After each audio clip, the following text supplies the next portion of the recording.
Korang pernah terfikir tak? Berapa umur bumi kita ni sebenarnya? Ada yang kata 6,000 tahun lah. Ada yang kata 4.5 bilion tahun. Mana satu yang betul ni, geng? Tak apa.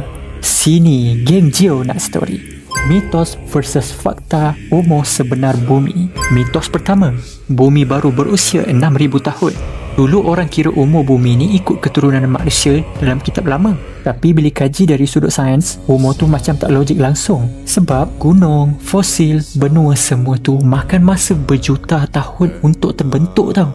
Faktanya pula, saintis guna cara radioactive dating. Dia tengok unsur dalam batu tu berapa lama ambil masa nak merebut. Hasilnya, bumi dah hidup lebih kurang 4.5 bilion tahun. So, hasil kajian siapa pula? Iaitu Claire Patterson, seorang ahli sains dari Amerika Syarikat. Pada tahun 1956, ia buat kajian pada batu meteorit, iaitu satu batu dari angkasa, dengan menggunakan kaedah khas yang panggil radiometrik. Lebih tepatnya, dia tengok nisbah uranium dan pelambung dalam batu tu lah, dan hasilnya lebih kurang 4.5 bilion tahun. Ini antaranya lah. Sebenarnya ada ramai lagi yang kaji.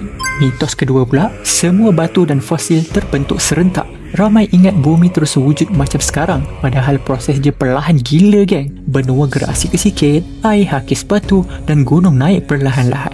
Faktanya pula, batu tertua kat dunia ada kat Kanada dan Greenland. Umur dia dah lebih 4.5 bilion tahun, geng. Batu di Kanada hasil kajian dari Jonathan O'Neill. Dia jumpa batu super lama kat kawasan Navagituk Greenstone Belt dan berumur 4.16 bilion tahun. Dan kat Greenland pula, iaitu Aswa Greenstone Belt, umur batu tu pula sekitar 3.6 ke 3.8 bilion tahun. So geng, umur bumi kita bukan ribuan tahun, tapi berbilion tahun. Dari batu sampai fosil, semua ada cerita sendiri. Mitos boleh berubah, tapi fakta tetap kekal bila ada bukti. Dapat something?